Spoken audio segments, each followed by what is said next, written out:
No, I'm good, thanks, sir. Just need something to look at.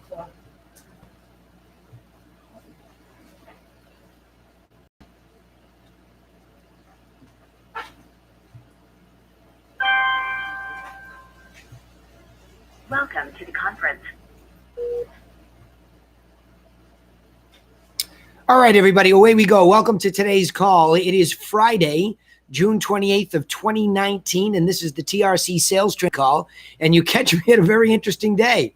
Today is closing day for my own house. I sold my own property back 2 weeks ago and had to do a fire drill to get out of there.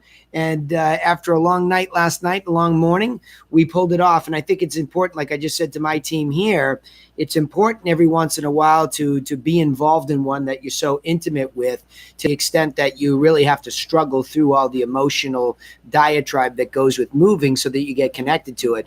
And we made a lot of process improvements as well with how we do what we do. And I think that was even the more important part, is that we recognize that you should be ready to do a closing for anybody in 2 weeks' time, and really warn them what's coming from the minute you get involved with them and stuff starts to get real, meaning you're going to write up an offer, you're close, whatever it might be. It's important to go there.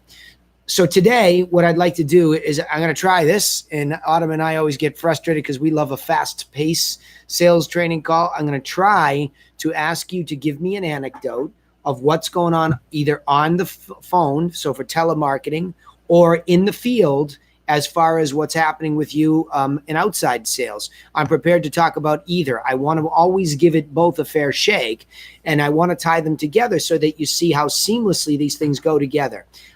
Because that's what we talk about here in our office, is trying to make it very seamless from what Autumn does and what she says to when I arrive in a house. I'll be going out to another one this afternoon that she booked. And I know that our system keeps the conversation consistent so that she sold the value proposition of having me over, and I continue on with that methodology. So anything that is inside or outside sales, how they tie together, let's just try to keep it about that if we can, and we'll be good to go. So I'm going to open up the microphones and see if I can get a volunteer first. All right, somebody go ahead. Oh, we already got somebody put us on hold. That didn't take long with a little Zen whistle going on in the background. I could use a massage right about now. Yeah. Hey, Charlie boy, go ahead, buddy. Hit me. So I've been prospecting people who put their homes on the market several years ago. So when I call them, I tell them, listen, I saw you were on this a while ago, and I'm just offering to give you an updated valuation of your property. And I'm having, out of 50 calls, I maybe have 2 or 3 people that want it. Right. And they either want it emailed to them or mailed to them. My challenge is, after I do that, closing them, setting up the appointment, and going out to see them, because sometimes they say, we're not quite ready. We're just curious about the price. So anyway, you guys could kind of focus on that and ways that I might be able to be stronger in closing, I'd appreciate. Okay, but let's go back for a second. Give me a little bit more of a clarification on context. You get a lead somehow, Charlie. Tell me, take me there first. I need to know that first. How do you get the lead? These are all. I'm using it. I'm going through RedX. Okay, so they're all expired. Yes. Yeah. Okay. They're all expired. Okay, good. All right, so we have the context of expireds, and so going from there, you get on the phone with them and you say what? What goes on? What? Because the script really matters here, and Autumn's right here with me, so we're going to be able to tell you what happens here. So go ahead, tell me what happens. All right.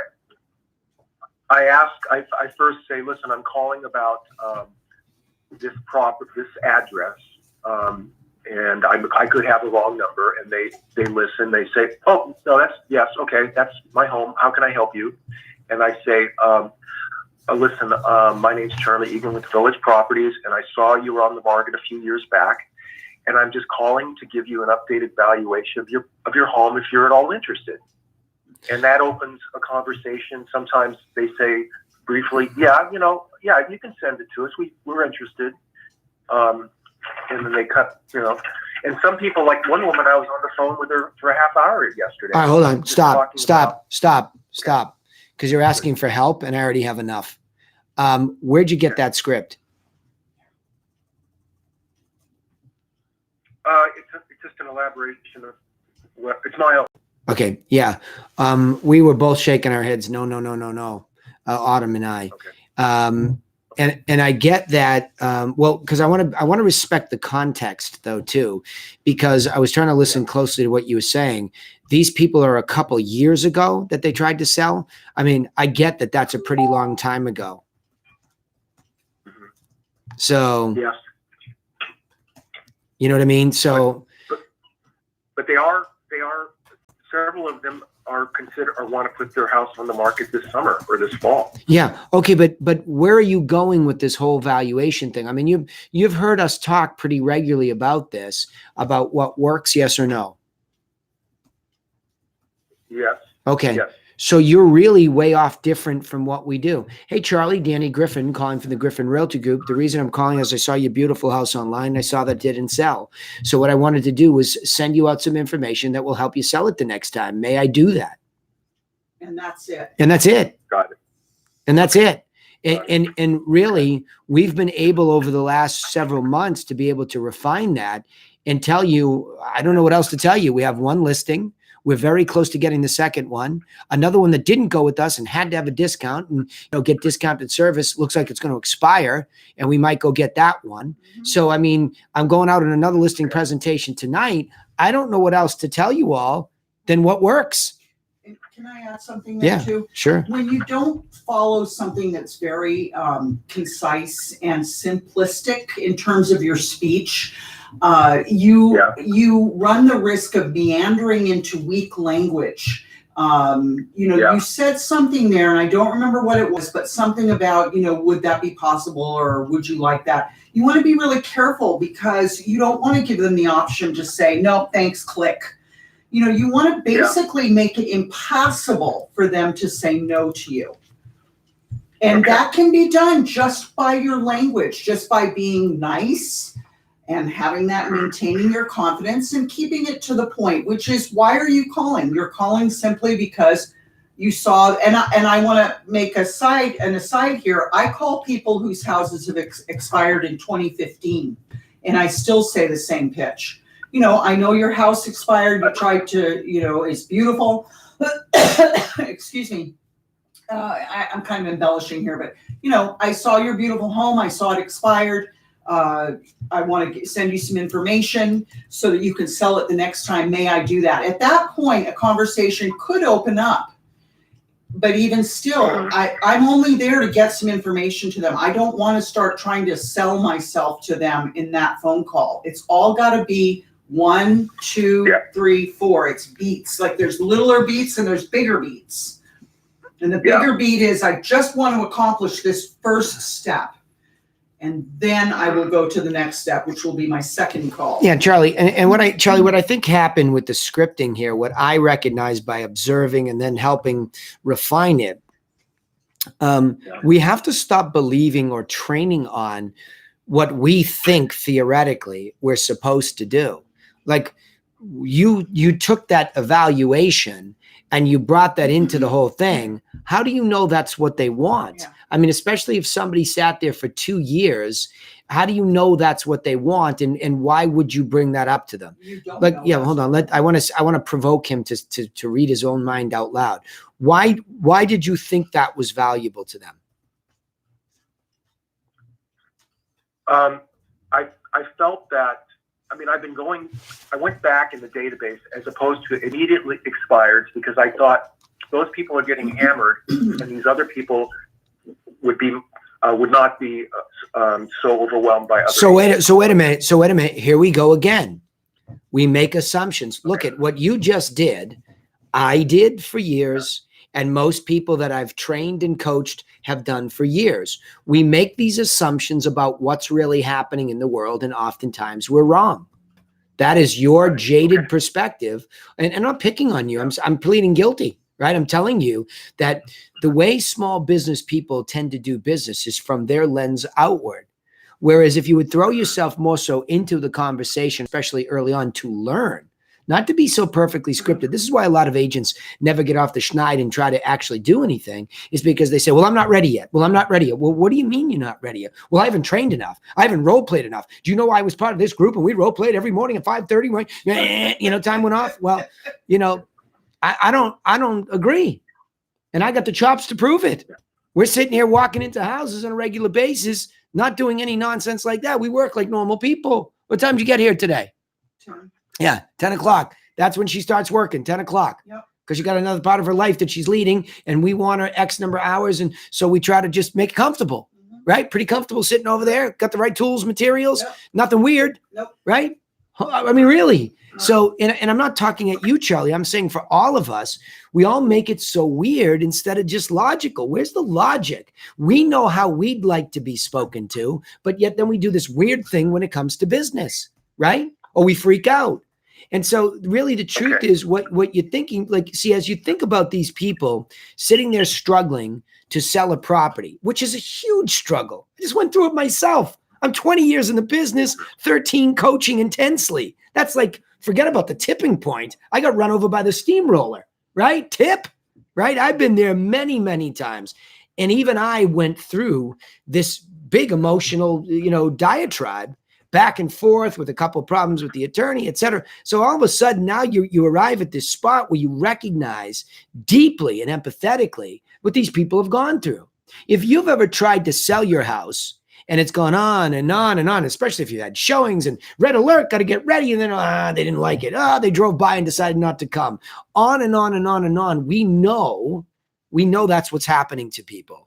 So when we arrive at this phone call, we know so much more than we're using.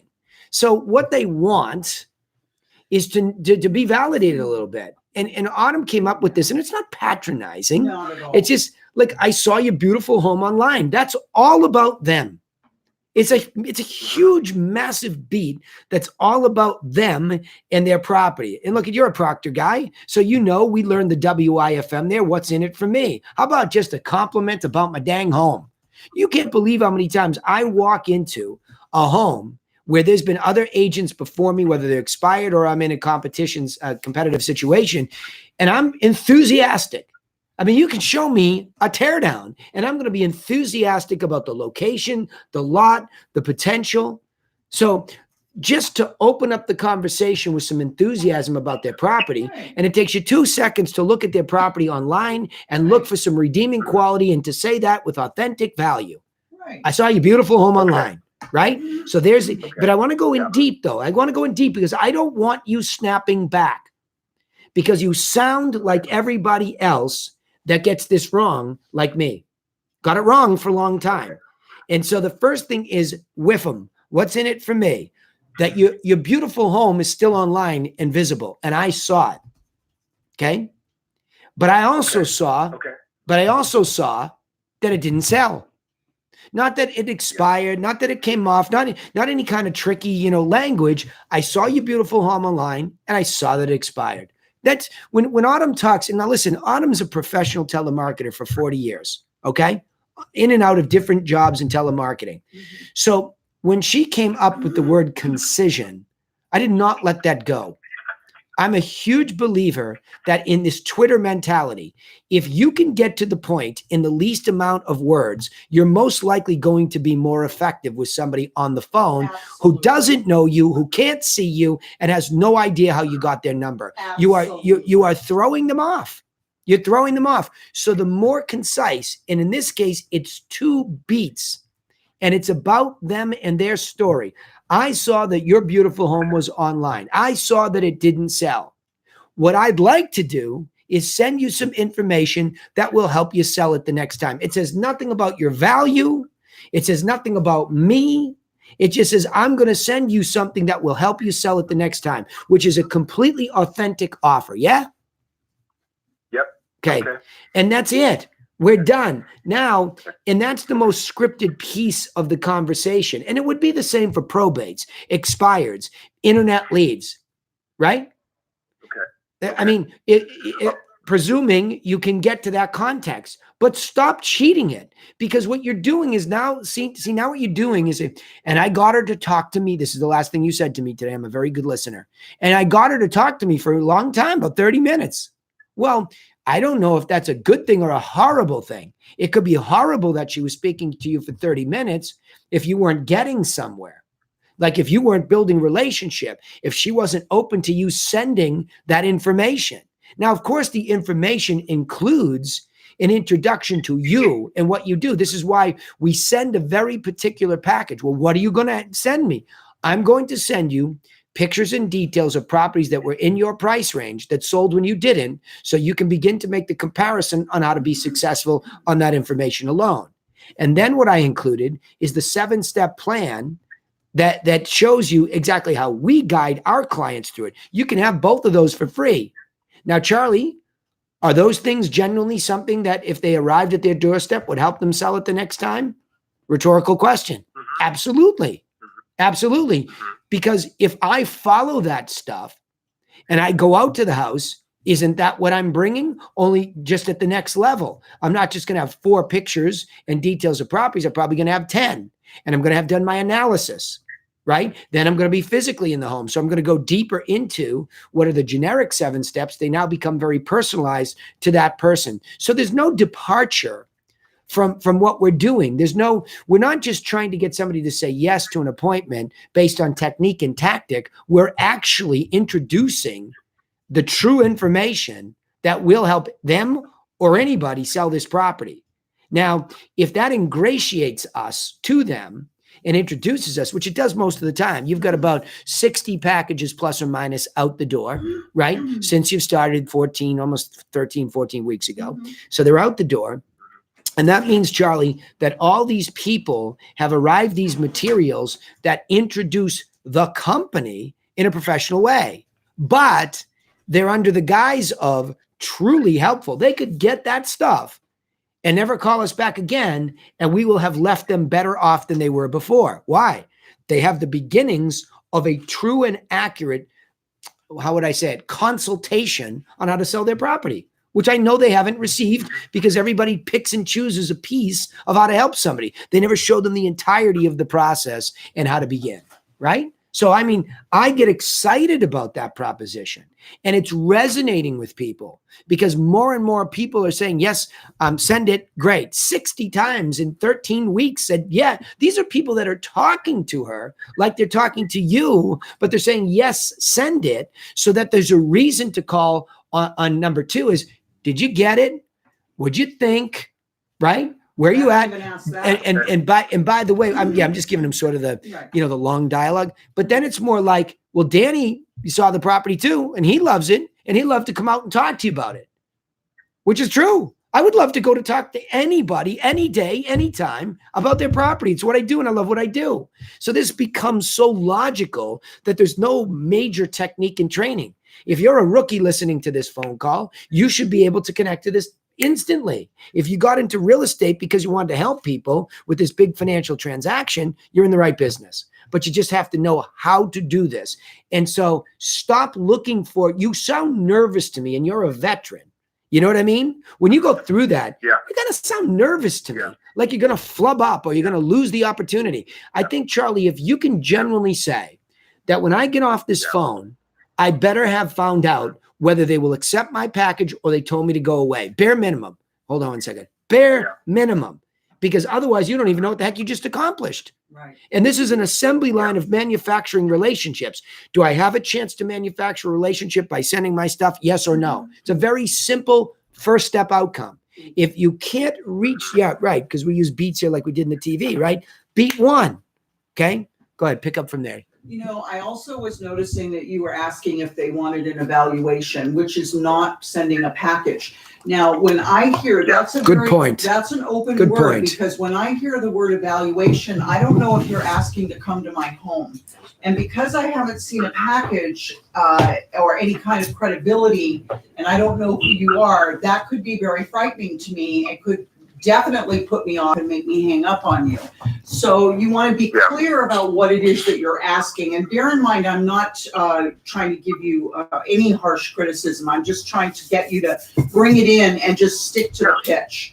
And you're going to hear that constantly, stick to the pitch. You're there to get something in their hands. You're not there to give them wording that sounds like you want to come and sit down in their living room and discuss the house, especially if it's been 2 or 3 years. I think we talked about that last time, though, which is a really important simplification. Mm-hmm. Who are we to think, Charlie, that we would be that well and easily accepted, that we could pick up the phone, call a complete stranger, and then somehow miraculously like kick the door down on a regular basis? I'm not saying it doesn't happen, because it happens every day in our industry. I understand that. But that takes tremendous energy an energy I don't know that in the long run is positively used. So in other words, you have a lot of cold callers who just say, it's the end of the month. You got to brutalize these people and you got to keep going. And you know, when I say brutalize these people, I want to over exaggerate the point. I don't know many people that I've run into that are nasty on the phone or liars. They're just using all technique and tactic. I call it muscle to get in the door. And I just don't know where that's necessary. And so if you're trying, the reason I asked you, where'd you get the script? If you're trying to mimic that, Charlie, I know you, dude. That's not you. It's not you. It's not most people in this industry. You got in it because you want to help people, not because you want to learn how to look at. I've talked to a lot of these cold callers that's all they do. They chase FSBOs, expireds, and whatever else at the end of every month, and they got to hit their number, quote unquote. Well, what they're missing is all the long-term follow-up. How many people, as a percentage, make a now decision to do business with the next stranger versus those that are going to make it after you send them some information about your company? How many of you have a property brochure that you could hand to somebody and said, this explains who we are? Mine's my 7-step plan. This is who we are. This is what we do. Okay. You want one for the buy side? So you got it? That makes sense? Okay. Yeah. Okay. So I see the light here. It was too vague, and I was just it's more focused. I have information that'll help you when you sell it next time. I send out the package. I call them up. Did you get it? I'd love to come out and see your home. When would be a good time for me to come out and take a look? Yeah, That's basically it. I put the second pitch up there. So look at what I'm saying, because I found that second pitch works. It's up on the Elite Mastermind. Okay. All right. Cool. Awesome. That's a good, but Charlie, thank you for bringing it up, because this is a conditioning call, right? We have to condition our own behavior to be accurate. You can't make it up as you go along, because otherwise you end up doing this on muscle. And I think that's a real problem here. And you hear, like, you get on the interwebs and you hear some training call and somebody says, this is how I'm doing it. I've got 400 listing of presentations in the last year, right? Crap. It's just not like, it's crap. This is an arduous process, but when done right or done correctly, by helping people actually get information that will indeed help them sell it the next time, the ingratiation level, the law of reciprocity, they kick in powerfully. And we're that's a good way to describe it. She just said it's quite elegant. It's an elegant sale. Yeah, I would tell you that the last listing presentation I went out that was set up the way that we really wanted to be was that. It was just so smooth and positive. I'm not talking about, she can't do anything until the rentals, et cetera, but it was just so positive that there wasn't an elegance to it. Yeah. There was it was just so smooth that I knew, like you said, I got to get this information in their hands because I need to improve their life with this package. Mm-hmm. I needed to give them a presentation that when I walked out, they knew more about their situation than they ever thought possible. That's right. And that's exactly what happened there. So Charlie, if you want to see 2 beats to focus on, there's a couple right there, right? Is that I've got to get this out the door. I'm going to skip over the qualifying, which is a big deal, but she qualified this perfectly. And when I went out there, Laura had put the package together perfectly with Serena. So everything was just elegant, smooth. And I would leave you with this. Professional, because it starts and ends being all about them, which is what you and I have learned a long time ago is the most appropriate way to market. Telemarket, direct mail market, face-to-face market stays consistent, that it's all about them. And if you genuinely believe that, everything flows. Mhm. But thank you for bringing it up, Charlie. I think it's critical. Yeah, that was very critical. Yeah. Okay. Great. Thank you. You bet, pal. Nice to be in the hot seat. All right, who's up next? Anybody have an outside sales or my gang probably from Canada? You're back in. I know you get a lot of changes and stuff going on up there, but I'd love an outside sales challenge today too. So, but I'll take either. Thoughts, questions, outside sales or inside sales? Throw a problem at us. Come on. I'm just going to sit here. What's your latest problem? Nothing's too little. All right, let it go. Let's just sit here in silence. We'll sit here with you in silence. Go ahead. None of you have anything. You all got this down pretty well, huh? Hey, Danny. There we go. Tanya, fire away. So, my question is, Hold on. Tanya, you got to get closer to that microphone. Wherever you are, you're struggling with that microphone. is this better? Come closer. Yep. Okay. So my question to you and Autumn is, after she, offers to send information, if they say yes and they engage, what happens next? Do you try to carry the conversation and, try to get Danny in the door? What do you do if they say, yeah, I'd like some information? I confirm the address. I let them know I'll call them in a couple of weeks to make sure that they received the package, and I say thank you and I get off the phone. See, I think a lot of people try to cram the whole thing into that first meeting, and you do not have to do that. This is one beat. I'm getting package into your hand. I'm doing it gracefully.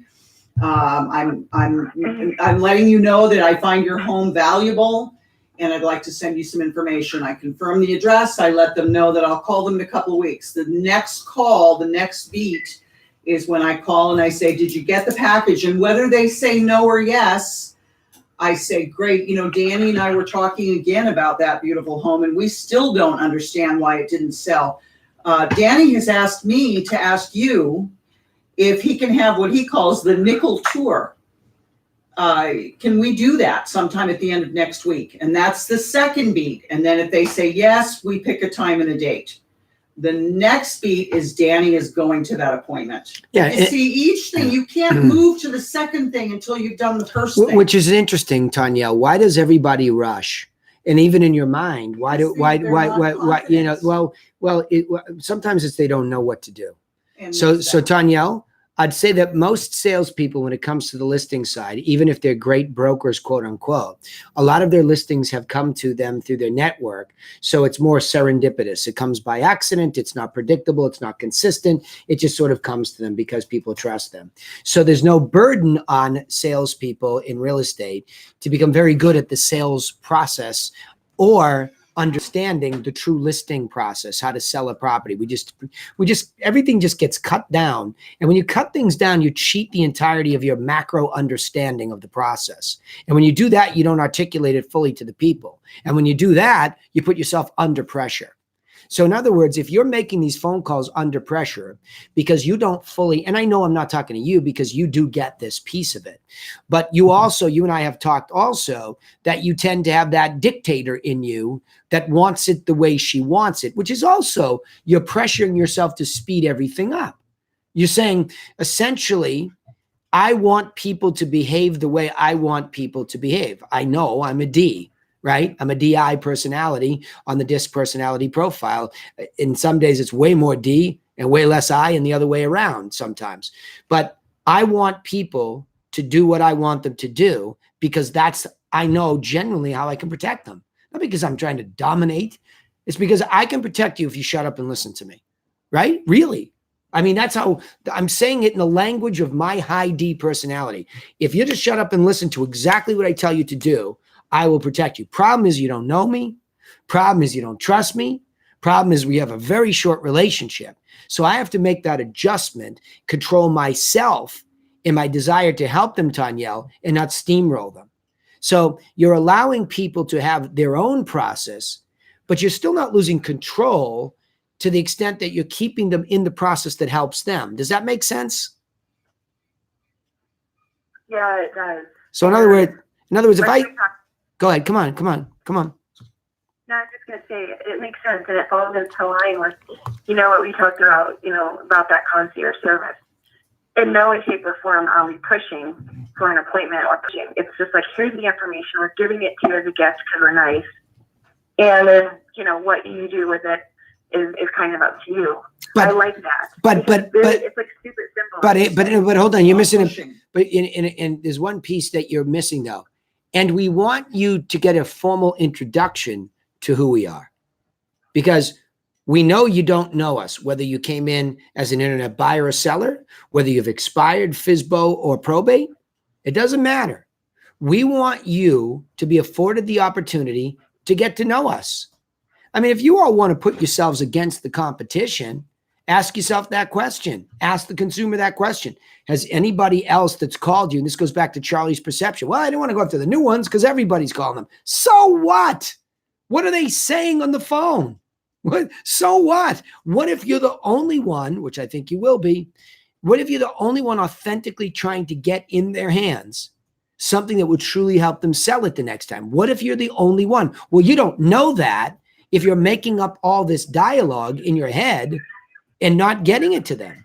You don't know that. So you have to go and prove it to yourself by picking up the phone and having conversations and follow. We fell into this script. We didn't go get it from this guru and a little bit from that guru. We listened to our boss, the consumer, over and over. And we just make the refinements and say, what matters is that people want to know that you care about them, even if you don't know them.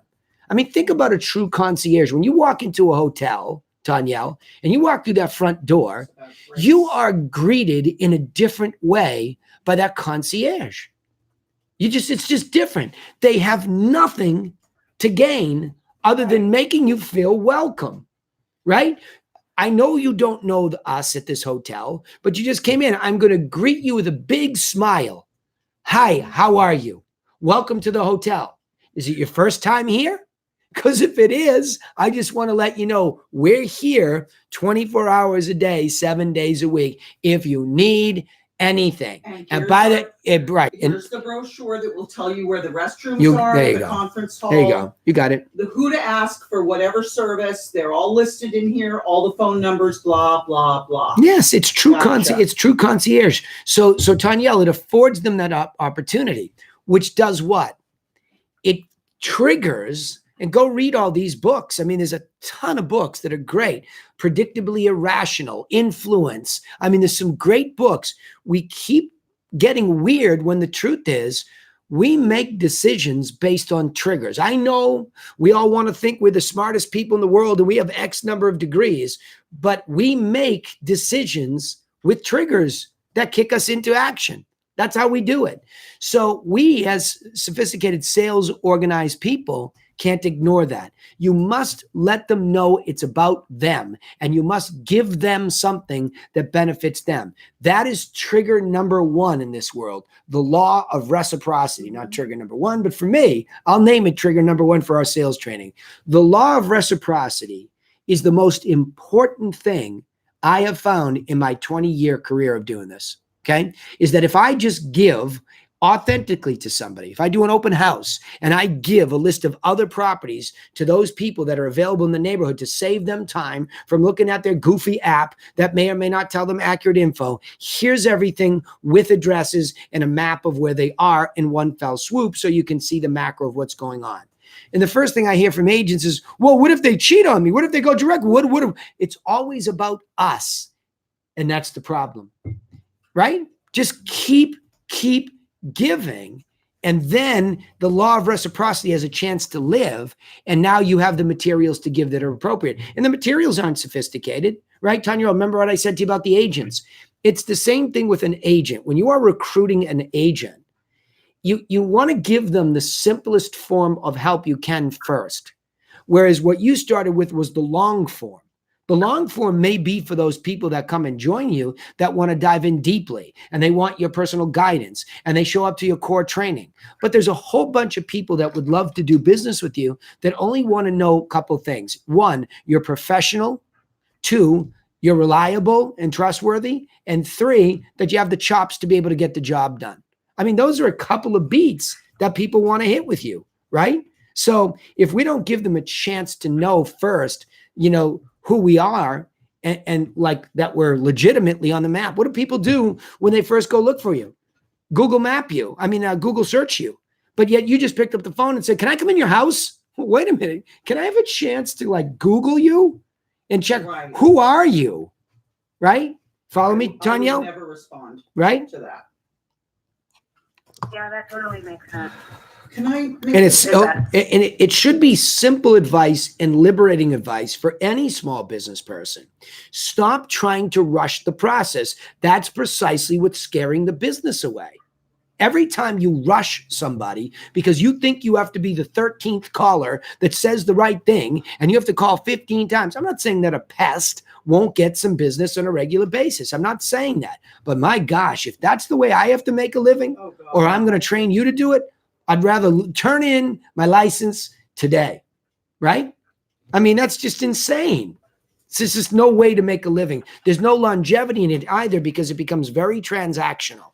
If you think like that up front, I got to kick the door down. I got to get X number of appointments. The appointments will come by doing the right thing too. We have the metrics to prove it. We showed the mastermind group this week. We have real metrics. We measure real hours, conversations, packages sent, appointments, listings. We can see the rate and they're reasonable, actually quite good. Well, they're wrong because I was putting down contacts for people who were just answering the phone. Yeah. So the numbers are tighter. They're even better than what we have. Yeah, and as we refine it, most people that I talk to take the package. Yeah. Because who doesn't want that beautiful menu from the concierge? But this brings up a good thing. Let me tie in for all of you some marketing advice here too. As much as this is a sales training call, your marketing is supposed to be delivering the same message your telemarketing and your outside sales is. There should be a consistency to it. But let me tie that in for a second, okay? So what you just said, say that again. Say the line you just said again. What did I say? You hit a good point. The point I forgot. Honestly, I'm having a brain. Yeah, well, you're trying to type at the same time.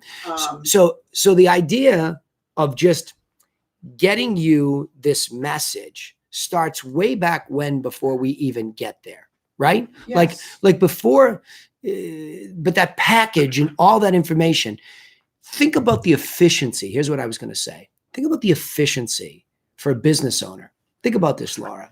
We sent packages first that were called direct response marketing, right? The intent is if I send enough direct response out the door, there'll be enough people that pick up the phone, call us, go to the internet and go get after us. Sure, in some businesses, that as the lead could work, right? However, in our experience, that message, which you essentially are now giving telemarketing, was only getting a tiny fraction of the rate that we've gotten. But the expense of that marketing was way north of the way we're doing it now. Yeah. Because the telemarketing becomes the primary source of marketing the message, and the package, quote unquote, which is something about us, but a heavy dose of what's in it for them, becomes the support for the conversation. And the conversation is what leads to the sale. So in other words, I get this frustration all the time because people will come to me, including in our own company, people that don't show up on our trainings in our own company, and we're not going to pester people, right? But they're always saying, well, what can we do? Can we send a postcard? Sure. You want to send a postcard? Why don't you send it to your mother? You got a better bet of it being read and some action being taken than you do a random postcard these days. I'm not saying postcards aren't effective, but if you force me into a box as a coach and a doer of the thing, the first thing I'm going to ask you is, how many conversations do you expect to get from the postcard? And can you do better than that with another marketing methodology, such as telemarketing? Okay. Mark Schwartz does a lot of door knocking. Those are faster paths to conversations. So if the conversation is the very thing that you need so desperately, then why are we all defaulting to marketing that comes out direct mail without the conversation first? I'll tell you why.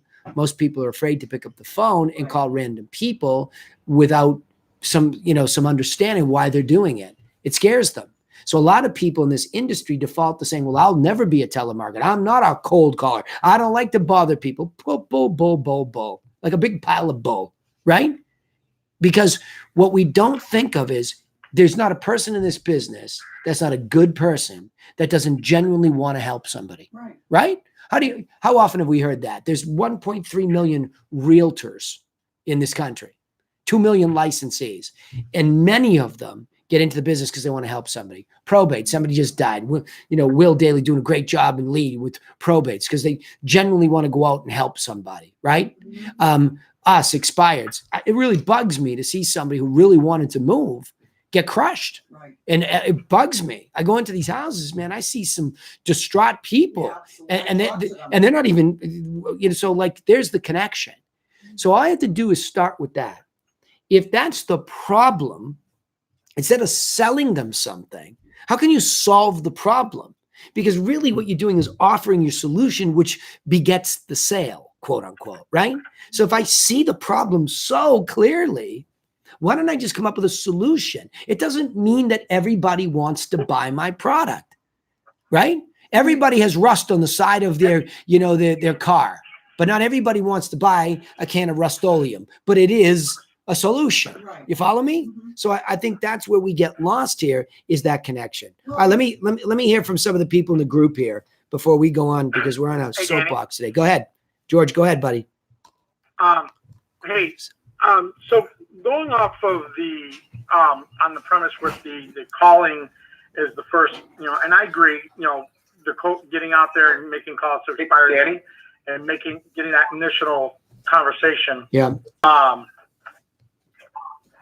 With me transitioning to Florida, when do you think I should start doing that? Now, yesterday.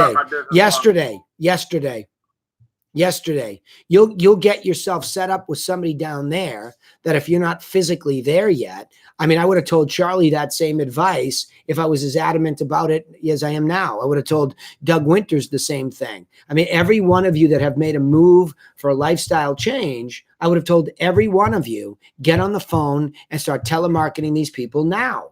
And get your package adjusted for Florida in the marketplace and the brokerage. You're going to do now. It begins now. And so you talk to the broker owner down there and say, look, I'm going to start my marketing effort up here now via the phone. That's the great thing about the phone, George. Doesn't matter where you're calling from, right? So you start making that call now. You start getting these packages in the mail now, because not everybody makes a quick decision. In the 13, 14 weeks, we've gotten one listing, okay? So it's not like, yes, I did physically have to go out. So yes, you couldn't. You could go online and say, look, I'm just closing down my office up here. I happen to be out of town, but I can do a webinar with you, or I can schedule it when we get back, or I can send my partner out and you send somebody else out, as long as they're in the same vein with you. But I wouldn't wait, because and I have that contingency that, like, if I had to, I have a friend of mine and she would be more than glad to, well, there you go. Well, there you go. So you get her trained, you get her on these sales calls with us, and you get her trained up in this stuff. Yeah. Right. And so that those materials that you're sending, send her the first package. Say, this is what I'm going to be sending out to these people. I want you to see it, so you know what I'm saying. So if you have to cover these appointments for me, we can go over it. And I mean, you could bring her the campfire calls. You can show her some of that stuff. Treat her like a teammate. I'm happy to embrace that. But the answer to your question is, we're already all too late in doing this consistently and better. And I'm telling you, my company, we will never do anything but expand this telemarketing effort in different geographies with more people, etc. We'll never stop, because we finally found the balance. I mean, Laura's nodding her head down the end of the table. We finally found the balance between the direct mail marketing stuff, which is beautiful and highly effective, but much better when it's following up to support, right? Would you agree with that? You want to say anything to that? I know you're down the end of the table with a soft voice this week. Most definitely. I actually had a dream last night that you wanted to fire Autumn, and I said I wouldn't let you. I was like, no, Did you hear that? Laura's Laura's already putting the fence up around Autumn. Autumn has just evidently become unfireable, right? Yeah, that's good news. That's a good start 13 weeks in when Laura starts protecting you, because I'm not going there. I'm not getting in a beef with a redhead. She or my brother. And now Autumn too. She remember when she said the thing about, we'll just have to fire him. Yeah. Okay, so I feel secure. Awesome. Bravo. So that's good stuff. Georgie, anything there that you wanted to add to that? Charlie Egan, let me unmute your mic there. Go ahead, Charlie. You were going to say something too? Yeah, I was just, Autumn had mentioned putting something up on the site, some sort of elaboration of the dial or script. And where is that on the site? Go to Elite Mastermind, scroll down. Facebook. And on Facebook, and you will see, I start the post with, let's take a gander at my second pitch. And then I give you the pitch, and then it's there, Charlie. We'll get it to you. It's there in the feed somewhere towards the top. We're going to put everything up on TV. Yeah, but it's there. It's there in the feed at the top is the answer. Just scroll down. If you see any post from Autumn, it's there somewhere. Yeah, and you guys. Is it your most recent post? It's not most recent, but it's within the last few days. You guys should be reading the post, because I'm talking a lot about conversational style and concision, etc. I'm expounding on those concepts. A lot of good heads up there for you as I get revelation of what I want to teach you. All right, look at 15 minutes. I want an outside sales challenge from somebody. Outside. Hold on. We got one in my room. Laura's down there with a hand raised like a good student in the back of the room. So I have a seller who's literally my own seller. Yeah. Who is very hard to reach and actually connect with and communicate with. And I've never really experienced this like I am right now, but they're very hard to reach by phone. His voicemail is always full. They never respond to emails. He's too old to text. How old is he? He's not that old, but I guess he's not very. How old is he? I would say he's probably in his 60s. Yeah. Okay. So immediately it's face to face. Because what hasn't been established with them is how necessary it is to be highly communicative. Yeah. So there could be two things going on here. Number one, by the way, if you didn't hear her context, Laura has one of her own sellers in her own book of business outside of what we do as a internal team here, and she's having trouble communicating with them. They don't respond to texts, emails quickly or if ever, and so they're incommunicado, not good. And so what I know I've been saying a lot in the house is, look, if we're going to do this together, it's very important to become part of our little family, and we're all communicating here. As rough as the communication might be, as rough as the news might be, you need to become part of our family here. This is a team effort. We cannot do this without your cooperation and communication. So I make a big deal of it. I put a big exclamation point. So it's always okay. Like you all sent me out to Dan Molescu's the other night, again, with the net sheet, right? And the pre-produced stuff, so that when I go back out, there's more information. So what you need to do is book an appointment with them. And if they're not going to communicate about booking the appointment face-to-face, you're going to drive up to the door. Just drive up, knock up some. I'm having a really tough time tracking you down. You got a few minutes for me? Right, okay? Right. Because I got to catch up with you. Now, I would come with something in hand, which would be a fresh CMA and updates and those sort of things, because have something that's in it for them. Oh, by the way, I brought some brownies. You know what I mean? Like, and I'm being facetious. I mean the goods. Mm-hmm. I brought you some comps, an update. I need to go through it, but we got to have this communication. So it's about, and here we go back to franchise prototype, which I'm really feeling good about. And I love the way she described it today as elegant. There's something elegant and smooth about the performance of a franchise when you follow it to the letter. Mm-hmm. You actually gain intimacy. You don't lose it. I'm learning a lot of, and let me finish the point as it relates to you.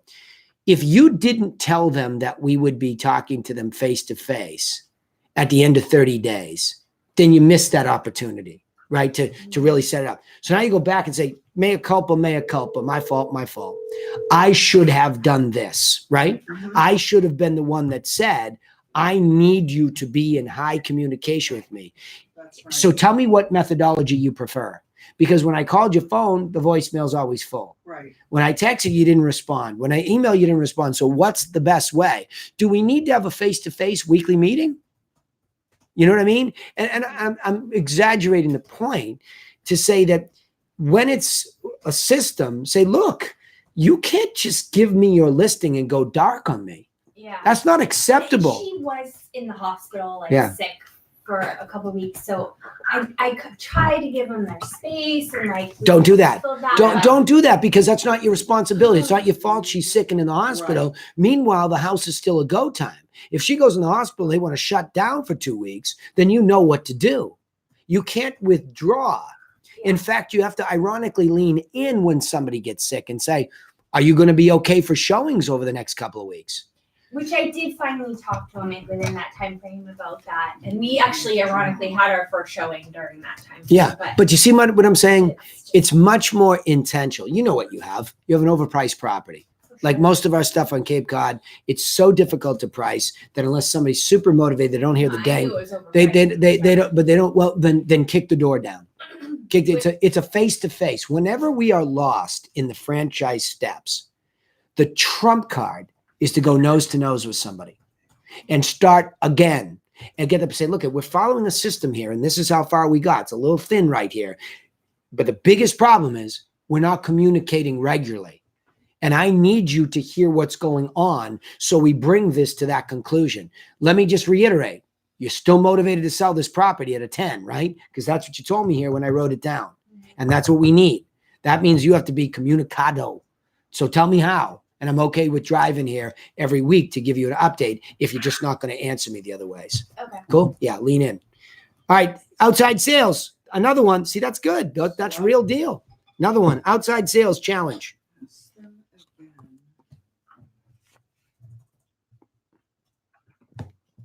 Are you guys afraid to talk in a group call?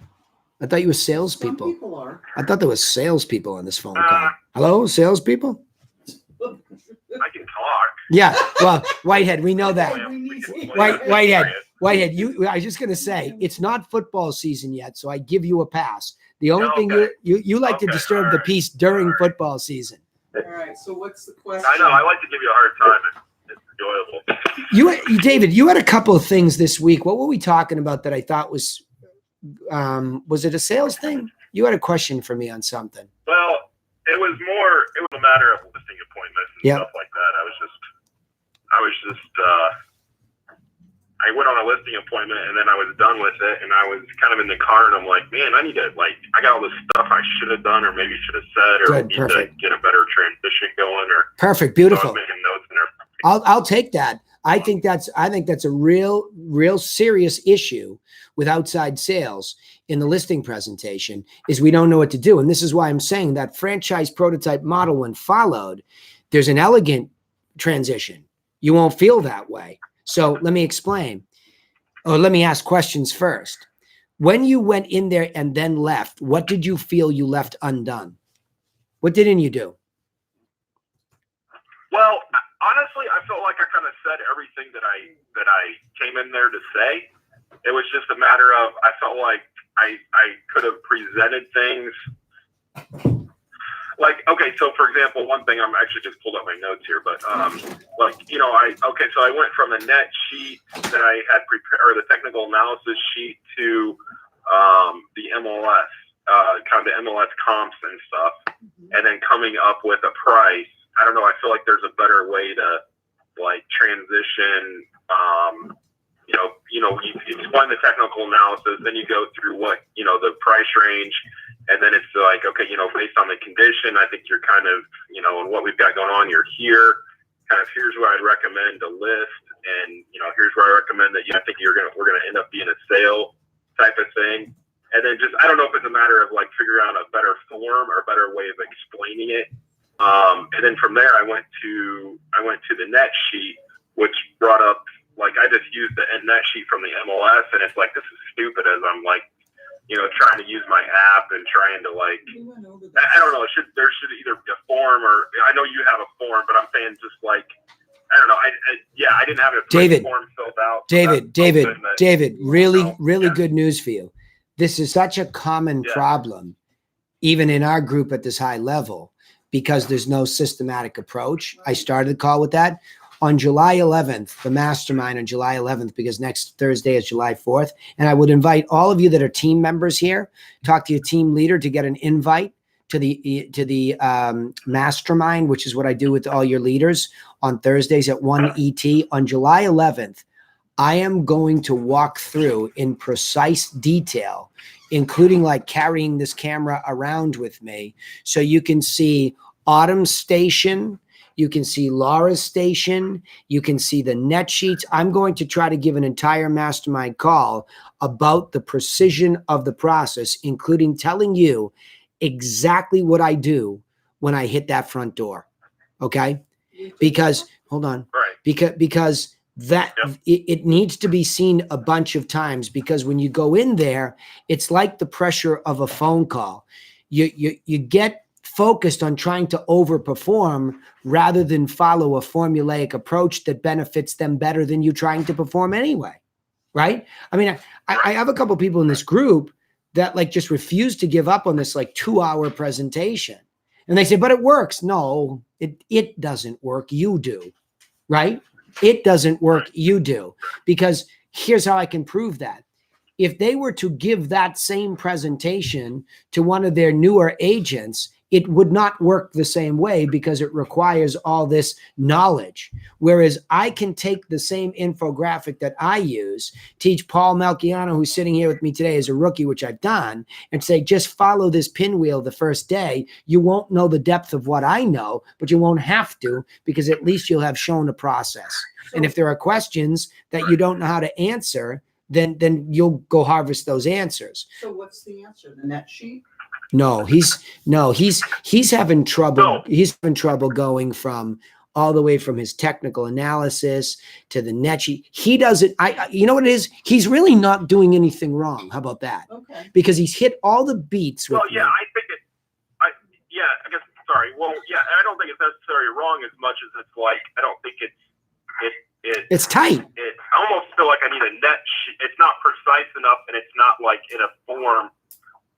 David, David, that's an easy one for a mastermind member. Go on to the Teachable site and download our net sheet. In fact, did you upload the new one? Did we do a new one? There's one more tweak I Okay. had to update, but Okay. it will be ready by Monday. Monday, we're going to have a brand new net sheet based on our today's experience. In the process as it follows. So the beat is through that technical analysis, talking about the range, and that's the last piece after the 7 steps. Then we get into the net sheet to say, because a lot of them will say, okay, well, how much does this cost, right? Meaning, what's your commission? Yeah. Well, let's talk about that in the context of all the expenses. So we focus on net and what you could potentially walk away with. So the conclusion at the table is smooth. Now, when I walk out and they say, look, I'm not quite ready to go, no problem. You'll be hearing on my team from Laura next, because you see all these pictures and details we gave you. We need you to continue to get those from us. And by the way, I'm going to send you this contractor, or I'm going to send out this photographer. So the transition to what's next, hold on, pay close attention. I got all choked up. You have to listen to that transition, or you can't leave there not feeling that way, right? In other words, when you walked out the door, you walked out without the listing, right? Right? Well, and yes, because. And what you hold on. No, not because. Hold on. Yep. And now what? What is your follow-up? Is your follow-up clear and concise? I didn't get it when I walked out because they weren't ready for what reason? Condition. They were painting. They got the whole place filled up. Are you okay? I set a date. Are you? Hold on. I set a date. To do what? Set a date to do what? I'll take that. I set a date to follow up with them. To give them a call essentially, because they need they're repainting the whole house. They got 10, 15 things to do. Okay, stop right there. Stop right Yeah. there.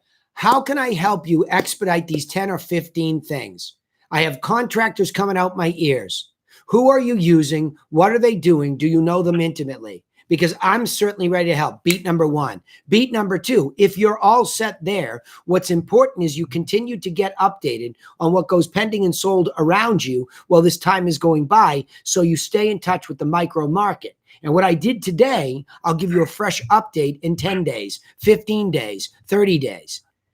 So you missed the opportunity to keep the cohesion in the relationship. You bailed on it with just an appointment to call back. It sounds like, I don't want to pick on you, but I hear this. No.